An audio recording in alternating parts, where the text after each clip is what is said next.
इस वक्त की बड़ी खबर चंद्रयान को लेकर आ रही है, जहां पर चांद से बड़ी अपडेट आई है। इसरो ने जानकारी दी है, चांद पर ऑक्सीजन के सबूत मिले हैं, इसके अलावा सल्फर के भी सबूत मिले हैं। बड़ी अपडेट इसरो से, जहां पर प्रज्ञान ने आयरन, एल्यूमिनियम, टाइटेनियम, क्रोमियम इसके सबूत भी हासिल कर लिए हैं। इसके अलावा सिलिकॉन भी मिला है, इसके सबूत भी चांद पर मिले हैं। तो बड़ी अपडेट, इस पर ज्यादा बात करने के लिए हमारे साथ जाने माने वैज्ञानिक आरवी सिंह जुड़ रहे हैं। सर, बहुत बहुत स्वागत है आपका वीके न्यूज में। जी नमस्कार।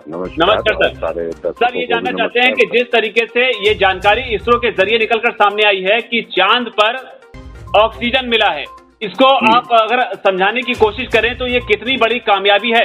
देखिए, हमारी कामयाबी तो बहुत बड़ी है। सबसे पहले जो इतने दिनों से चंद्रयान 3 की बात हो रही, तो सबसे पहले बहुत क्लियर है हमारे सामने कि हम साउथ पोल पे जाना चाहते थे, और साउथ पोल पे सबसे पहले हम लोगों ने ही, हमारे चंद्रयान 1 ने बताया था अपने पूरे वैज्ञानिकों के विश्व के, कि हम पानी के वहाँ कुछ अंश मिले हैं। वो सरफेस के नीचे है, पानी बहता हुआ नहीं, लेकिन वो नीचे हो सकता है पानी।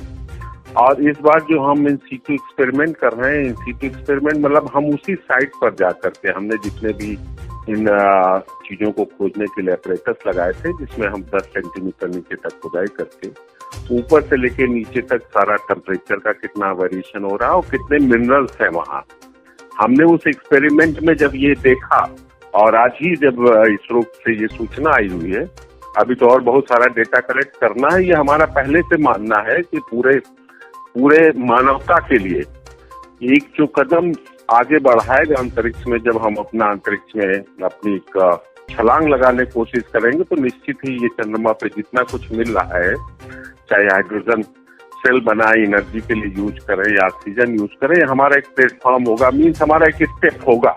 हमने उस सीढ़ी की खोज करी है, और उस सीढ़ी तक पहुंचने के लिए बहुत सारे छोटे छोटे स्टेप्स हमने चले।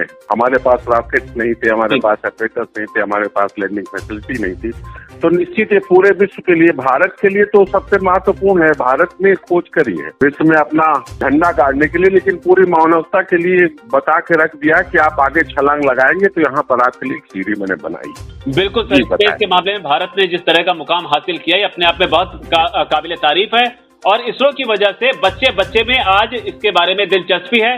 सर, आपसे यहाँ समझना चाहेंगे, क्योंकि कई सारी ऐसी चीजें मिली हैं जिसको वैज्ञानिक ही शायद ज्यादा बेहतर तरीके से समझ सकते हैं। लोगों में दिलचस्पी, लोग जानना चाहते हैं कि अगर चांद पर आयरन, एल्यूमिनियम, टाइटेनियम, क्रोमियम और सिलिकॉन जैसी चीजें मिलती हैं, तो इसको अगर आसान भाषा में देश के लोगों को बताने की कोशिश करें तो इसका क्या अर्थ है, और इसका किस तरीके से फायदा जो है वो मानव जाति को या पृथ्वी पर जो जितने वैज्ञानिक हैं उनको मिल सकता है। अगर आसान भाषा में इन तमाम जो चीजें मिली हैं इनको समझाने की कोशिश करें। देखिए, सबसे पहले देखिए, एल्युमिनियम है, आयरन के बहुत सारे अलग अलग कॉम्बिनेशन में आयरन हमें मिल रहा है, और इन सबके साथ ये जो हम देख रहे हैं, अगर आप स्पेक्ट्रोमीटर अपने चैनल पे दिखा सकते हैं, क्रोमियम है, क्रोमियम के भी 3 अलग अलग अंक मिले, कैल्शियम मिले। देखिए, ये सब चीजें पानी के साथ जो पानी के साथ हाइड्रोजन और ऑक्सीजन का कॉम्बिनेशन होता है, आज की तारीख में सबको पता है कि हाइड्रोजन सेल, हम एक फ्यूल की तरह हाइड्रोजन को यूज करके हम अपने रॉकेट या अपने भी किसी भी यान को या अपने किसी भी गति को इतनी ऊर्जा दे सकते हैं कि वो अनंत असीमित है हमारे पास। उसका कोई पोल्यूशन भी नहीं, लेकिन हमारे पास ऊर्जा का एक स्रोत मिल गया है आयरन, और उससे अगर ऑक्सीजन अलग करेंगे तो ऑक्सीजन निश्चित, अगर हम कॉलोनी बताएंगे, हमने बताया कि आगे स्पेस में कोई भी छलांग लगाने के लिए ये सब धातुएं ही नहीं, धातुओं में देखिए एल्युमिनियम, आयरन और विभिन्न अवस्थाओं में मिल रहा है। हमें ऐसे की नहीं कि आयरन एक ही अवस्था में मिल रहा है। लोहा, स्टील जो है हमारे लिए, स्टील जिसको लोहा कहते हैं, आयरन कहते हैं, सबसे स्टेबल एलिमेंट है, वो प्रकृति में सब जगह मिल रहा, वहाँ भी हमें मिल रहा है। एल्युमिनियम का यूज आपको मालूम है कि इस धातु का प्रयोग सबसे ज्यादा चालकता के लिए किया जाता है, शायद सिल्वर के बाद, जिसको आप कहते हैं चांदी के बाद ये दूसरा सबसे बड़ा ऐसा मटेरियल है, ऐसा अणु है, ऐसा मेटल है जो सबसे ज्यादा चालकता होती है। इसके साथ साथ आप देखिएगा क्रोमियम, ये जितने हैवी एलिमेंट्स हैं, हैवी एलिमेंट्स का जो प्रयोग होता है, क्रोमियम एक हैवी एलिमेंट आता है, हैवी एलिमेंट का प्रयोग करके आप ना कि रेयर अर्थ मेटल से अगर हम आगे डेवलपमेंट की तरफ चले तो हमें ऊर्जा के स्रोतों में इसकी बहुत जरूरत होगी। जो ऊर्जा के स्रोत हम बनाएंगे, जैसे बैटरी बनाएंगे, ऊर्जा का स्रोत एक एग्जाम्पल एक उदाहरण दे रहा हूँ, उस तरह ऊर्जा के स्रोत के लिए क्रोमियम की बहुत आवश्यकता होगी। तो चालकता है, हमारे पास ईंधन है चलने के लिए, सांस लेने के लिए ऑक्सीजन है, सर्वाइव करने के लिए। तो हमारे एक पड़ाव के लिए, बीच में एक पड़ाव, अंतरिक्ष में एक पड़ाव, वो बहुत बड़ी चीजें हैं, सारी चीजें। और अभी तो हम एक्सपेरिमेंट कर रहे हैं, अभी हमारे पास तो 10 दिन और बाकी हैं। तो आप देखिएगा जो मिनरोलॉजी, अभी तो हम सरफेस और सरफेस के 8 सेंटीमीटर नीचे तक की जांच कर रहे हैं। अब देखिएगा जब सरफेस की और स्कैनिंग करते हैं तो हमें और कौन कौन से धातुएं मिलेंगी। जी बिल्कुल, जी बिल्कुल। तो निश्चित तौर पर ऑक्सीजन जो है उसके सबूत मिले हैं, हाइड्रोजन की जो खोज है वो जारी है लगातार। तो सर एक आखिरी सवाल आपसे समझना चाहेंगे कि अगर जीवन की बात करें तो क्या जो शुरुआती चीज, क्योंकि 4 दिनों के भीतर ही जिस तरीके से डेवलपमेंट हुई है चांद पर हमारे प्रज्ञान को लेकर, जो चीजें निकलकर सामने आ रही हैं सबूत के तौर पर, अगर ऑक्सीजन के सबूत मिलने और उसका जीवन की अगर हम बात करें वहां पर, तो अब ये कहा जा सकता है कि इसकी संभावना पहले के मुकाबले बढ़ गई है।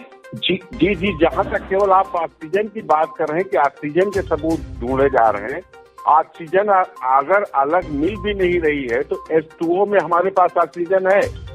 हमारे पास ऑक्सीजन मिल गई है सर, ऑक्सीजन मिल गई है, हाइड्रोजन के सबूत अब ढूंढे जा रहे हैं। हाइड्रोजन H2O में हमारे पास जिसका सबसे पहला सबूत मिला था, जिससे हमने ये अपना पूरा करने की कोशिश करी थी कि साउथ पोल में ही हम जाएंगे और साउथ पोल पे चीजों की स्टडी करेंगे। तो हाइड्रोजन तो अपने आप प्रचुर मात्रा में, हर जितने जल कण हैं उसमें 2 हाइड्रोजन के एटम है। तो हाइड्रोजन कभी भी हमें प्रयोग हो सकती है। और निश्चित ये 4 दिन के अंदर मैंने खोज किया, 4 दिन के अंदर नहीं, 2 दिन तो हम अपने सारे ऑपरेटर्स को देख रहे थे कि काम कर रहे हैं कि नहीं कर रहे हैं। हमने प्रज्ञान को जब चलाया था जी, उसके बाद देखा कि प्रज्ञान का मूवमेंट हम कंट्रोल कर पा रहे हैं कि नहीं कर पा रहे। और निश्चित ये 2 दिनों का, ये पहले 4 दिन नहीं, ये 4 दिन का उससे कम का डेटा है कि हमने आज सारे विश्व को बता दिया कि हमारे एक्सपेरिमेंट इस तरह से काम कर रहे हैं कि मैंने पूरा जीवन के लक्षण तो नहीं पाए, लेकिन वहाँ जीवन जीने के लिए पूरी कॉलोनी बता सकते हैं। आज की तारीख में अगर हम चाहें वहाँ जाकर के रह सकते हैं, ये बिल्कुल सत्य है। ये केवल भारत का जो एक झंडा बुलंद करने की बात आप कर रहे थे, हाँ निश्चित हम झंडा बुलंद कर रहे हैं। जी बिल्कुल। तो आज भारत जो है पूरी दुनिया को बता रहा है कि चांद पर क्या है। और जैसे कि महान वैज्ञानिक जो है आरवी सिंह, उन्होंने बताया जिस तरीके से कि अब फ्यूल के तौर पर, ऊर्जा के स्रोत के तौर पर भी तमाम चीजों को जो है वो इस्तेमाल किया जा सकता है और एक पड़ाव के तौर पर चांद एक अहम भूमिका आगे के प्रोजेक्ट के लिए निभा सकता है। सर हमारे साथ जुड़ने के लिए आपका बहुत बहुत शुक्रिया, इन तमाम जानकारियों को हमारे व्यूवर्स के साथ साझा करने के लिए। फिलहाल इस रिपोर्ट में इतना ही। Thank you. वीके न्यूज, राष्ट्र के नाम।